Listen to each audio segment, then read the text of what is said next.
Bueno, dejamos el gigante sudamericano para hablar de otras cuestiones. Levantamos la vista y ¿qué vemos? Pues luz. ¿Qué haremos sin ella? Sería toda oscuridad, Juanjo. Desde luego, Marta, la luz nos permite descubrir el mundo, regula nuestros relojes biológicos y es la energía que necesitan las plantas para crecer. En el siglo XXI, gracias a la luz, podemos también disfrutar de mandos a distancia, lectores de códigos de barras, fibra óptica o tratamientos médicos con rayos láser. Imprescindible en nuestra vida cotidiana, la luz es una herramienta indispensable para la industria, la ciencia y el arte. En televisión, igual como en el cine o el teatro, la luz tiene que adaptarse a su función. Los iluminadores, con su dominio del juego de luces y sombras, logran crear cualquier tipo de ambiente. Y sobre el rostro de las personas, consiguen rejuvenecerlas o envejecerlas, afearlas o embellecerlas. Actores, presentadores y modelos se someten a lo que se llama un test de luces para analizar qué luz les favorece más y cómo sacar el máximo provecho a sus expresiones faciales. Colocando el foco en el eje de la cámara y dirigido hacia el busto, podemos analizar las características faciales del modelo. Por ejemplo, la desigualdad de las orejas, la separación de los ojos, el tamaño de la frente o de la nariz, etc.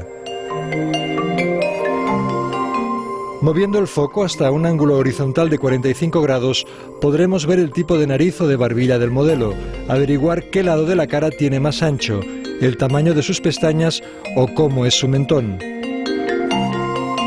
Y en sentido vertical, desde una posición cenital hasta una posición en ángulo negativo, podemos conocer en detalle cómo es su cabellera, su frente o sus mejillas.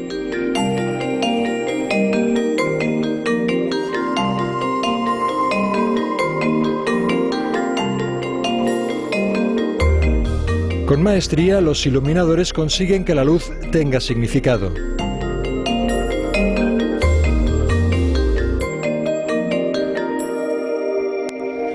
En los núcleos urbanos y en las carreteras la luz también tiene una función, desde las antorchas y las antiguas farolas de gas hasta las nuevas luminarias basadas en la tecnología LED. La luz artificial ha permitido ir alargando la actividad durante la noche. Eso conlleva unas consecuencias económicas, técnico-científicas, médicas, de seguridad y también medioambientales que hoy queremos tratar en nuestra mesa de debate. Para ello empezamos con Pere Ors, que es vicepresidente de la asociación Cellfos. ¿Qué tal? Buenas tardes. Buenas tardes. Profesor universitario. También, por cierto, saludamos también a Josep María Ollé, que es ingeniero municipal de Reus, profesor de Ingeniería en la Universidad Rovira i Virgili de Tarragona y delegado del Comité Español de Iluminación en Cataluña. ¿Qué tal? Buenas tardes, Hola, bienvenido. Buenas tardes, gracias. Saludamos también a Alejandro Sánchez, que es astrofísico de la Universidad Complutense de Madrid. ¿Qué tal, Alejandro? Buenas tardes. Y por último saludamos a Juan Antonio Madrid, que es cronobiólogo y además profesor de Fisiología de la Universidad de Murcia. ¿Qué tal? Hola, muy buenas tardes. Bueno, situando un poco el tema, ¿no? Vamos a describir los efectos que tiene hoy en día la luz procedente, insistimos, de fuentes artificiales, porque la exterior ya hemos hecho una buena loa antes. ¿Qué función tiene la iluminación en la ciudad, por ejemplo? De entrada, podríamos decir. Bueno, de entrada, lo que tiene la función principal es garantizar la visión cuando una persona anda por las calles para tener una cierta seguridad. Lo que ocurre es que con este criterio de querer dar mucha más luz y como hasta ahora teníamos una energía muy económica y nos creíamos ricos, hemos sobreiluminado las ciudades en exceso y una de las consecuencias inmediatas de esta sobreiluminación es la contaminación lumínica, que es lo que vamos a tratar aquí. Entonces, ¿queda claro para todos que las ciudades están sobreiluminadas, que hay demasiada luz? Sí, por supuesto. Sí. Como bien dice Josep María, este es un proceso que tiene su historia y que se empezó a desbordar probablemente a partir de inicios de los años 90, cuando un determinado modelo luminotécnico que primaba la estética por encima de la utilidad del alumbrado empezó a generalizarse y a desbordarse. Esto produjo un incremento del consumo y aquí empezó realmente un problema que tiene implicaciones muy profundas, como tendremos oportunidad de comprobar. ¿Cuál es su opinión? Bien, no solamente iluminamos en exceso, sino que creo que iluminamos mal en cuanto a calidad de la luz. En nuestro laboratorio, por ejemplo, trabajamos en la búsqueda de luces que sean, entre comillas, amigables con la salud humana, y lo que vemos es que en las luces blancas, brillantes, las que tienen un contenido rico en color azul, en espectro azul, son las que más pueden afectar a la salud humana, también a la biodiversidad y curiosamente también son las que más crean ese halo que perturba la visión de los astrónomos. ¿Por qué? Bueno, ¿La luz azul es cálida? No, fría. ¿Es fría? Fría. O sea, si tuviéramos que elegir una luz para la noche, sería una luz cálida. No digo ahora que vamos a volver a la época de las velas o de aquellas luces, pero deberíamos de buscar luces tipo ámbar, anaranjado, que le quitemos ese componente frío. La razón está en que todos los seres vivos, incluyendo las plantas también, tienen unos receptores para la luz azul. Son los que le dicen que es la luz de día, son los que le están informando al cerebro, a los relojes biológicos, que ese es de día. Cuando quitamos ese componente azul, podemos utilizar luz, también de menos intensidad, pero estamos dándole una información al cerebro de que ha llegado la noche. Y estamos un poco engañados en ese sentido, ¿no? Quizá con tanta luz, con esa contaminación, no nos damos cuenta. No, además es un fenómeno que realmente los astrónomos somos los que primero lo hemos sentido, porque somos los canarios en la mina, lo primero se pierde es la luz de las estrellas. Pero cuando hemos empezado a ahondar en este tema, hemos visto que es un tema que tiene un problema económico muy grande, como hemos visto que en España no se ha realizado un control gubernamental del gasto en el modo público serio desde principios de los años 90. Había problemas en las estadísticas oficiales, por ejemplo, que no se han corregido hasta hace un par de años. Luego ha habido otra serie de problemas en el que, por ejemplo, no había unos criterios de diseño muy rigurosos para las luminarias, en el sentido de que teníamos luminarias que despilfarraban la luz en todas direcciones, que es una cosa que ahora se ha mejorado mucho. Que es lo que decía el profesor, ¿no? Que Claro. había un exceso de luz azul, ¿entiendes? Sí. Claro, y por ejemplo es que además la luz azul, nuestro ojo es mucho menos sensible que por ejemplo a otras longitudes, a otros colores, como puede ser el amarillo, que es por la razón en la que ahora la luz amarilla es la que predomina en nuestras ciudades, porque es la que es más eficiente a la hora de iluminar. Entonces, ¿el organismo está preparado realmente para la iluminación artificial? Es decir, ¿nos estamos pasando? Yo diría que... ¿O nos hemos acostumbrado la sencillamente? respuesta sería no estamos preparados. Bueno, la vida existe en la Tierra desde hace unos 3.000 millones de años. ¿Cuándo ha empezado a iluminarse la noche artificialmente? 100, 120 años. La primera calle se iluminó en Estados Unidos con bombillas incandescentes. O sea, todos los seres vivos han utilizado la luz y sobre todo la oscuridad para dos funciones. Una, saber qué hora es, para poner en hora sus relojes biológicos. Yo como siempre me llevo el campo a mi terreno. Y la segunda es como calendario. Es decir, conforme se va acortando en la noche o se va alargando la noche, sabemos que ha llegado el invierno o el verano. Por lo tanto, ¿qué le ocurre a un animal, a una planta, a un humano cuando llegamos a iluminar la noche eliminando la oscuridad? Pues lo estamos engañando, le estamos quitando una de sus principales señales para sincronizar sus actividades. De hecho, la respuesta del ojo humano es totalmente diferente de día y de noche. De noche tenemos un tipo de vista especial, que ahora prácticamente solo usamos los astrónomos, que se va haciendo cada vez más sensible mientras estás en la oscuridad y que puede llegar a tener una eficiencia increíble y está precisamente optimizado para el nivel de iluminación que nos da la luna llena. Es curioso, lo que llegamos a desconocer los efectos de la luz, ¿no? Porque claro, lo primero que se le ocurre a uno es, no se pueden ver las estrellas, hay mucha contaminación lumínica, pero es mucho más serio que todo eso, ¿no? Realmente lo es y mucho más. Abundando en parte en lo que decía Juan Antonio, hay que tener en cuenta también otros efectos secundarios que tiene la proyección de luz artificial en el medio ambiente nocturno, además de este engaño que puede causar al reloj biológico de los seres vivos. La gente, y es muy lógico, desconoce por lo general que más del 60% de la actividad biológica en los seres vivos se desarrolla durante la noche. Es decir, hay mucha más vida nocturna, pero los animales no van a la discoteca por la noche. Lo que hacen los animales es realizar sus funciones vitales durante la noche, las básicas, que son procurarse el alimento y sobre todo reproducirse. Pues bien, se ha comprobado, y ya existen en la actualidad suficientes estudios en muy diversos campos, que de hecho la introducción de luz artificial mediante la contaminación lumínica produce un desequilibrio biológico en todos estos ámbitos. Por un lado, altera los procesos de alimentación, la cadena depredador-depredado se ve afectada, pero después también afecta a los procesos reproductivos de determinadas especies de animales, como por ejemplo los insectos.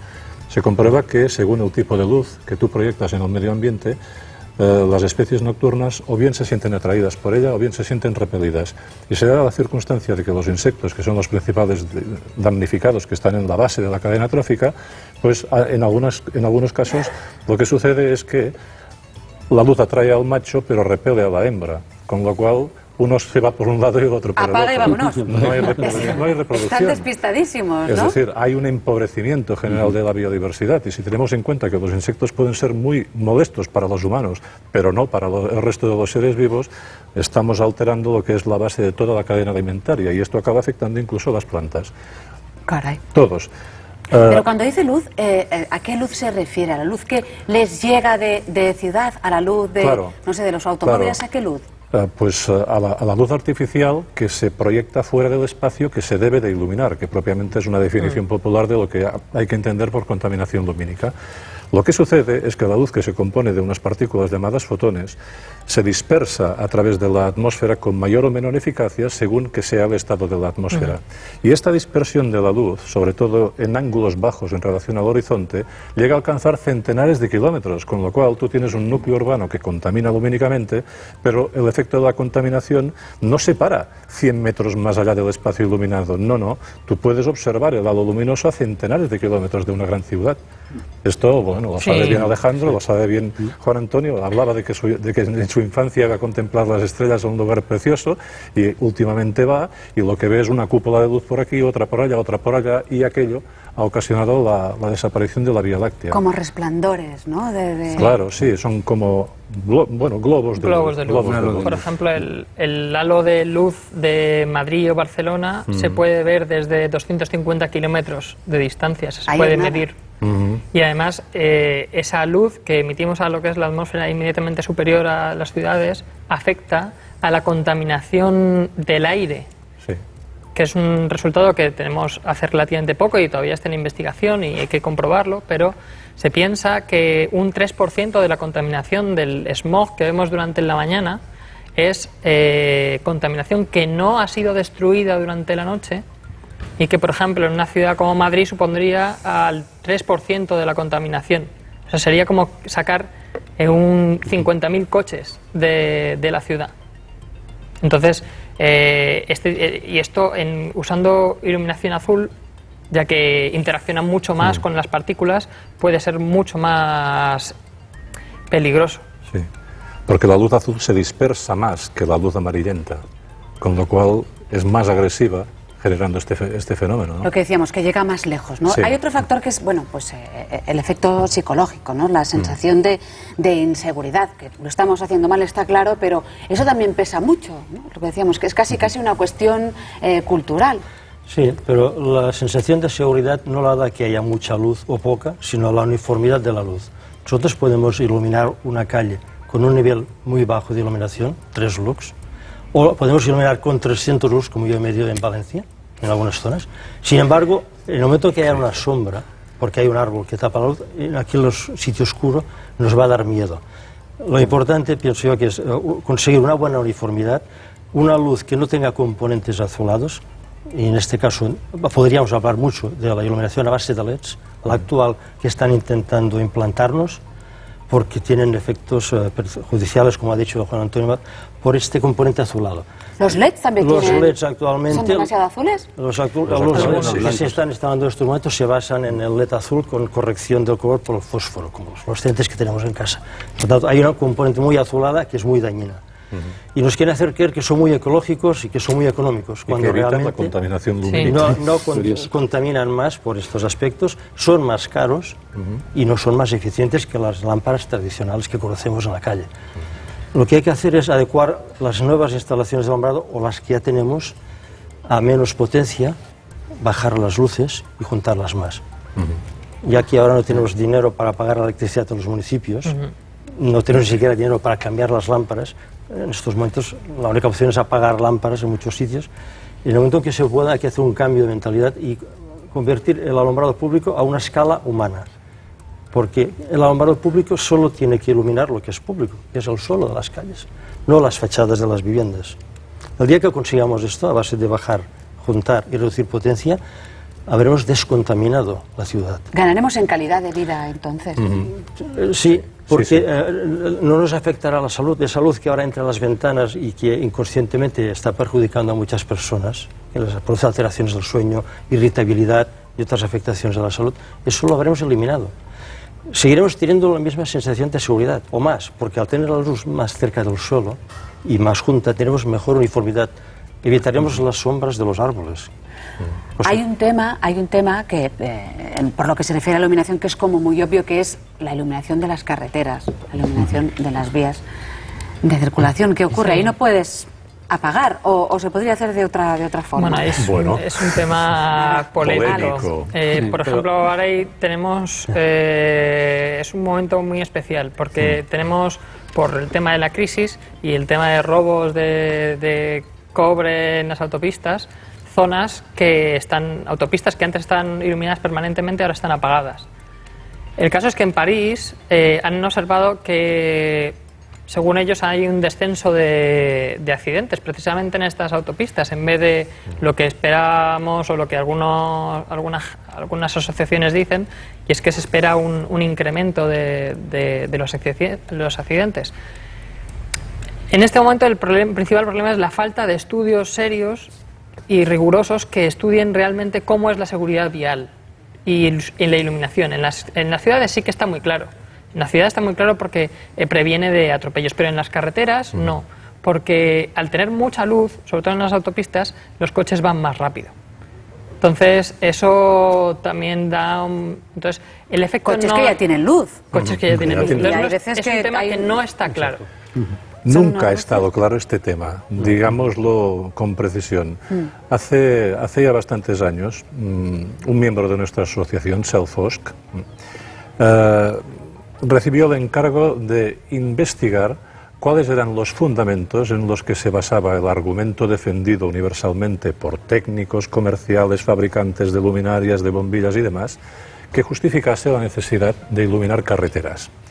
Empezó a darse cuenta de que aquello era una especie de secreto de confesión, porque lo pidió pues, a la delegación española del Comité Internacional de Iluminación, ellos no tenían, le dieron largas, se fue a Francia, 3/4 de lo mismo, preguntó aquí, al final, no sé cómo, consiguió un mamotreto en forma de fotocopias que llegó de la delegación, creo recordar, de Suiza. Hizo un estudio, vio que allí tenía una serie de datos de carácter estadístico basado en estudios de siniestralidad de carreteras hechos en los Países Bajos en los años 60. ¿Cómo eran las carreteras en los años 60? ¿Cuánto tráfico había? Vio que todos los estudios estaban sesgados, en el sentido de que se descartaban precisamente los datos de aquellas carreteras en las que no había accidentes y, en cambio, se tenían en cuenta los datos de aquellas en las que sí había accidentes. Señor Con Diego. lo cual, es más que dudoso el argumento de que efectivamente más luz en las carreteras signifique menor riesgo de accidentes. Más bien sucede lo contrario, que ahora se apagan y se comprueba que no aumenta la siniestralidad, sino que incluso parece que disminuye. Y es más, otro ejemplo, este ya es divertido. También se utiliza el argumento de la seguridad para prevenir robos y demás. En la ciudad de Bristol, en Inglaterra, han tenido que apagar luces en polígonos industriales y han descubierto que los ladrones no van a los polígonos industriales porque tienen miedo a la oscuridad, se sienten inseguros. Eso dice la policía, habrá que ver qué pasa. Pero el dato es significativo. Sí, sí, hay de todos los colores. Señor Uller, por alusiones decíamos, ¿no? El Comité Español de Iluminación, ¿qué tiene que decir en ese sentido, ¿no? Me refiero respecto a las carreteras, ¿no? Si parece Bueno, tan obvio, es complicado. Sí, lo que sí es cierto es que en las carreteras los coches ya tienen su luz. Entonces es muy difícil tomar partido a falta de estudios rigurosos. Entonces yo no puedo dar una opinión como miembro del comité. A nivel particular yo sí puedo decir que yo prefiero conducir de noche en calles, en carreteras, perdón, sin luz. Porque en unas curvas yo veo el resplandor del coche que se acerca y tengo más seguridad que si está iluminado. Porque entonces sí que no lo veo. Es una percepción personal mía. Yo prefiero, si tengo que viajar de noche en carreteras de montaña, y quizá evitas también el efecto de deslumbramiento que puede existir puntualmente en la zona iluminada, y luego la falta de luz y de adaptación del ojo cuando sales a una zona que no está iluminada. Sí. Yo, perdón, quiero matizarlo, porque parece que yo haya dicho en términos absolutos de que no hay que poner ninguna luz en la carretera. No estoy diciendo esto. De hecho, una de las justificaciones del por qué se tienen que iluminar las carreteras es la densidad del tránsito que hay en ellas. Aquí yo estoy de acuerdo. Yo no propondría en absoluto. La temeridad. Claro, eso no. Cuando hay muchos coches en la carretera, tener luz pues es un factor de seguridad. Pero claro, cuando el porcentaje de utilización de la carretera desciende por debajo de un umbral, no tiene sentido utilizar el argumento de la seguridad para justificar el encendido, ¿no? Sobre todo porque muchas veces, como ha dicho antes José María, el problema es la calidad. Porque, por ejemplo, hay calles en las que tienen un nivel de iluminación muy alto, pero por el diseño de las luminarias deslumbran al conductor. Y entonces, al deslumbrar al conductor, aparte de que ilumina las fachadas de los vecinos que no necesitan esa luz, produces que el peatón se vea contraste menos que la farola, y tú lo que quieres ver es el peatón, no la farola. Bueno, estamos ya en la recta final de este debate, ¿no? Estamos hablando de la contaminación lumínica y uno se pregunta qué es lo que puede hacer, porque si lo hacemos todo mal, ¿qué es lo que puede hacer el consumidor? Exigir más información, pedir a las administraciones pues que empiecen un poco dando ejemplo, apagando luces. Mañana empieza el otoño, va a llegar el invierno y vamos a encender todavía más luces, ¿no? ¿Va a ser así un año más? No, de hecho lo que está sucediendo a consecuencia de la crisis es que las administraciones no pueden pagar la factura de la luz y están apagando luces, con lo cual tenemos un magnífico laboratorio experimental para ver, depende de cuánto durará esto, hasta qué punto es cierto que necesitamos realmente tanta luz como la que se ha instalado. Aparte de esto, yo no quisiera terminar el programa sin mencionar también otro de los efectos perjudiciales, a mi modo de ver, de la contaminación lumínica, y es el daño cultural que está produciendo. Hace un par de días me hizo gracia un chiste de Forges que vi, en el que utilizaba la expresión el crecimiento desbordado de la burricie. En términos despectivos se estaba refiriendo a que estamos creando una sociedad en la que se fomenta la ignorancia. Bien. La contaminación lumínica supone instalar un velo permanente de ignorancia por encima de los habitantes de las ciudades, especialmente. Se está privando a la gente del derecho a contemplar el universo. Esto puede parecer un recurso poético por mi parte, pero no es en absoluto así, de ningún modo. Por mi experiencia personal, soy profesor, soy astrónomo, tengo alumnos a los que enseño astronomía, me estoy dando cuenta, como tantos otros, Alejandro, por ejemplo, y ellos también, de que privar a la gente de la visión del universo es algo que genera un empobrecimiento cultural. Y hay que ir más allá de las estrellas, ¿no? Claro que sí, es una visión trascendente, si me apuras, incluso podríamos llegar a decir esto, ¿no? Y para, quizá también un poco de resumen, recordar que en este caso la contaminación lumínica es importante y los LEDs, las luces LEDs, ¿tienen algo que ver al respecto? Sí, efectivamente. Durante un tiempo se iluminaron, empezaron a iluminarse las calles con un tipo de lámpara que eran las de sodio de alta presión, lámparas que eran anaranjadas. Y bueno, pues esas en principio en el laboratorio se demuestra que son las que menos efecto tienen sobre una sustancia que produce nuestro cuerpo que es fundamental, se llama melatonina, es la hormona de la noche. Es la que mide cuánto dura la noche. Si nosotros estamos eliminando la producción de esa hormona, que es antioxidante, que es oncostática, que estimula el sistema inmunológico, que previene alteraciones metabólicas, nos estamos cargando un factor protector de nuestro cuerpo. La sustitución de este tipo de luminarias más anaranjadas, más cálidas, por fuentes con diodos LED brillantes, con mucho componente azul, lo que está haciendo es que multiplica por 5 el grado de inhibición de melatonina. Y yo quizá añadiría algo más, es que quizá nos estamos centrando mucho en la iluminación de exteriores, pero también pensemos en lo que ocurre en interiores. En interiores, viviendas de la primera, segunda, tercera planta pueden verse, pueden tener una farola cerca y tener intromisión lumínica. Yo no tengo por qué dormir, si yo quiero dormir en oscuridad con luz que procede del exterior. Yo tengo derecho a la oscuridad. Y en cuanto a un consejo de tipo práctico es que Si hemos de utilizar luz, pues, por ejemplo, para leer, para ver la televisión y demás, intentemos irnos a las luces cálidas. Son esas luces que uno utilizaría en una cena más romántica, no se va a poner uno los diodos LED brillantes para conquistar a una chica, ¿no? Derecho a la oscuridad. Nos quedamos un poco con ese concepto. No sé si Josep María Oller querría hacer una última reflexión al respecto. Bueno, yo lo único que pediría sería a los gestores políticos que hagan un esfuerzo de publicidad de este fenómeno, que es muy desconocido para la población. Como técnicos tenemos soluciones, ya las he mencionado. Evitar la luz azulada, de momento, convertir el alumbrado público a una escala humana, pero claro, los técnicos municipales estamos solos. Si no hay un apoyo de todos los gestores políticos, pues queda en saco rojo. Alejandro, ya para terminar. Sí. Nosotros estudiamos lo que es la iluminación, como estudiamos las estrellas. Nosotros lo hacemos desde el espacio o desde tierra, viendo las estrellas que no vemos, pero también necesitamos la información real. Para nosotros está siendo muy difícil conseguir los datos de las administraciones y debería ser algo sencillo. Eso sí, nosotros podemos seguir estudiando las fotos de la Estación Espacial Internacional, porque las luces no se pueden esconder, pero debería ser mucho más sencillo que todo eso. Bueno, pues lo dejamos aquí. Muchísimas gracias a los cuatro. Nosotros en Para Todos la 2 no apagamos luces de momento. Eso sí, nos tomamos un pequeño respiro, una pausa de unos segundos para tomar, aunque sea un poquito de agua. Volvemos a estar con todos ustedes. Hasta ahora.